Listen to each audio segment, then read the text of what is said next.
ಮಹದಾಯಿ ಮಹಾಯುದ್ಧ ಮತ್ತೆ ಶುರುವಾಗಿದೆ. ಮಹದಾಯಿ ಯೋಜನೆಗೆ ಗೋವಾ ಸಿಎಂ ವಿರೋಧ ವ್ಯಕ್ತಪಡಿಸಿದ್ದಾರೆ. ಮತ್ತೆ ಶುರುವಾಯಿತು ಮಹದಾಯಿ ಯೋಜನೆಗೆ ವಿರೋಧ. ಗೋವಾ ಸಿಎಂ ವಿರೋಧ ವ್ಯಕ್ತಪಡಿಸಿರೋದು ಬಿಜೆಪಿ ಕಾಂಗ್ರೆಸ್ನ ನಡುವೆ ರಾಜಕೀಯಕ್ಕೆ ಕಾರಣ ಆಗಿದೆ. ಮಹದಾಯಿ ಮಹಾಯುದ್ಧ ಮತ್ತೆ ಶುರುವಾಗಿದೆ. ರಾಜಕೀಯವಾಗಿ ಇದನ್ನ ಬಳಸಿಕೊಳ್ಳೋದಕ್ಕೆ ಸರ್ಕಾರ ಚಿಂತನೆ ನಡೆಸ್ತಾ ಇದೆ. ಗೋವಾ ಸಿಎಂ ಹೇಳಿಕೆಯನ್ನ ವಿರೋಧಿಸದ ದೋಸ್ತಿ ಅಧಿವೇಶನದಲ್ಲಿ ಖಂಡನ ನಿರ್ಣಯಕ್ಕೆ ಪ್ಲಾನ್ ಮಾಡಿದೆ. ವಿಪಕ್ಷಗಳ ಧೋರಣೆಯನ್ನೇ ಅಸ್ತ್ರವಾಗಿಸೋದಕ್ಕೆ ತಂತ್ರ ಹೆಣಿಲಾಗಿದೆ. ಅಧಿವೇಶನದ ಆರಂಭದಲ್ಲೇ ಖಂಡನ ನಿರ್ಣಯ ಪ್ರಸ್ತಾಪಕ್ಕೆ ಸರ್ಕಾರ ತಯಾರಿ ನಡೆಸಿದೆ. ನಮ್ಮ ಕರ್ನಾಟಕದ ನ್ಯಾಯಯುತವಾಗಿರ್ತಕ್ಕಂಥ ಈ ನಿಲುವಿಗೆ ಯಾವ ಕಾರಣಕ್ಕೂ ಅಡ್ಡಿ ಮಾಡಬಾರ್ದು, ಅಡ್ಡಿ ಆಗಬಾರ್ದು. ಆದರೂ ಅನ್ಯಾಯ ಆಗ್ತಾಯಿದೆ.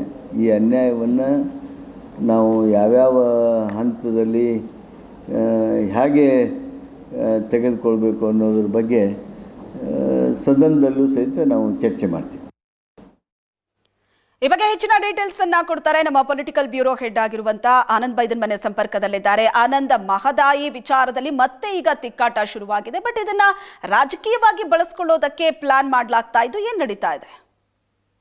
ಶ್ವೇತಾ, ಮಹದಾಯಿ ಯೋಜನೆಗೆ ಸಂಬಂಧಪಟ್ಟಾಗೆ ಗೋವಾ ಸಿಎಂ ನೀಡಿರ್ತಕ್ಕಂಥ ಹೇಳಿಕೆ ಕಾಂಗ್ರೆಸ್ ಸರ್ಕಾರಕ್ಕೆ ಒಂದು ರೀತಿ ಅಸ್ತ್ರ ಅಂದ್ರೂ ಕೂಡ ತಪ್ಪಾಗಲಾರದು. ಈ ಒಂದು ಹೇಳಿಕೆಯನ್ನ ಮುಂದಿಟ್ಟುಕೊಂಡು ವಿಧಾನಸಭೆಯಲ್ಲಿ ತಮ್ಮದೇ ಆಗಿರ್ತಕ್ಕಂಥ ಪ್ಲಾನ್ ಆಫ್ ಆಕ್ಷನ್ ಗಳನ್ನ ಜಾರಿ ಮಾಡಬೇಕು ಅನ್ನುವಂತ ಚಿಂತನೆಯಲ್ಲಿ ರಾಜ್ಯ ಕಾಂಗ್ರೆಸ್ ನಾಯಕರು ಇದ್ದಾರೆ.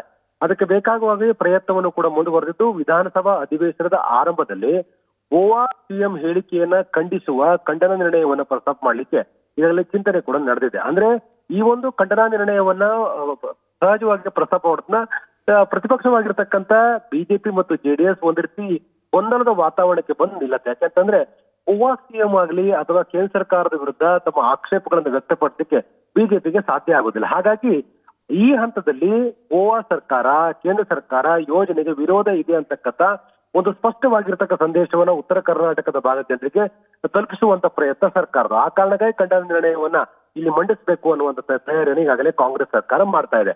ಇನ್ನೊಂದು ಕಡೆ ನಮ್ಮ ಯೋಜನೆಗೆ ಅದಕ್ಕೆ ಗೋವಾ ಬಿಜೆಪಿ ಸರ್ಕಾರ ವಿರೋಧ ಮಾಡ್ತಾ ಇದೆ, ಕೇಂದ್ರ ಸರ್ಕಾರ ಮಧ್ಯ ಪ್ರವೇಶ ಮಾಡ್ತಾ ಇಲ್ಲ ಅನ್ನುವುದನ್ನು ಕೂಡ ದಾಖಲು ಮಾಡಬೇಕು ಅನ್ನುವಂತ ಲೆಕ್ಕಾಚಾರವು ಕೂಡ ಸರ್ಕಾರದ ಹಿಂದೆ ಆ ಒಂದು ಅಜೆಂಡಾದಲ್ಲಿದೆ. ಆ ಕಾರಣಕ್ಕಾಗಿ ಇಂಥ ಒಂದು ಪ್ರಯತ್ನ ನಡೆದಿದ್ದು ಖಂಡನ ನಿರ್ಣಯವನ್ನ ವಿಧಾನಸಭೆ ಅಧಿವೇಶನ ಆರಂಭದಲ್ಲಿ ಅದನ್ನು ಪ್ರಸ್ತಾಪ ಮಾಡಬೇಕು ಅಂತಕ್ಕಂಥ ಪ್ರಯತ್ನ ಮಾಡಲಾಗಿದೆ. ಈಗ ಮಾಡಿದ ಸಹಜವಾಗಿ ಈ ವಿಚಾರದ ಬಗ್ಗೆ ಅನಿವಾರ್ಯವಾಗಿ ಜೆಡಿಎಸ್ ಮತ್ತು ಬಿಜೆಪಿ ಮಾತಾಡ್ಲೇಬೇಕಾಗತ್ತೆ. ಒಮ್ಮೊಮ್ಮೆ ಈ ವಿಚಾರದಲ್ಲಿ ಅಂತರವನ್ನ ಕಾಪಾಡಿಕೊಂಡಿದ್ದೆ ಆದ್ರೆ ಯೋಜನೆಗೆ ವಿರುದ್ಧವಾಗಿದ್ದಾರೆ ಅನ್ನುವಂಥ ಸಂದೇಶವನ್ನು ಕೂಡ ಕೊಡುವಂತ ಲೆಕ್ಕಾಚಾರ ಸರ್ಕಾರದ. ಆ ಕಾರಣಕ್ಕಾಗಿ ಖಂಡನ ನಿರ್ಣಯವನ್ನ ಮಂಡಿಸಬೇಕು ಅಂತಕ್ಕಂಥ ನಿರ್ಧಾರಗಳು ಕೂಡ ಆಗ್ತಾ ಇದೆ. ಜೊತೆಗೆ ಉತ್ತರ ಕರ್ನಾಟಕ ಭಾಗದವರಿಗೆ ಸಂದೇಶ ಕೊಡುವ ಜೊತೆಗೆ ರಾಜಕೀಯವಾಗಿ ಇದು ಕೂಡ ಕಾಂಗ್ರೆಸ್ಗೆ ಅನುಕೂಲ ಆಗತ್ತೆ.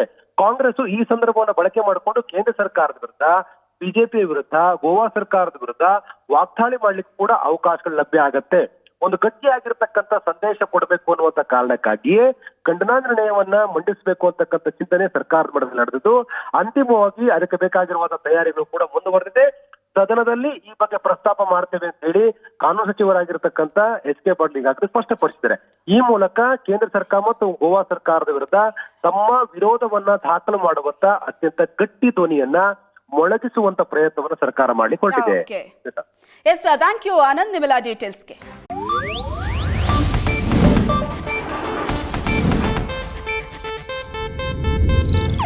ಇದು ಏಷ್ಯಾನೆಟ್ ನ್ಯೂಸ್ ನೆಟ್ವರ್ಕ್ ಪ್ರಸ್ತುತಿ.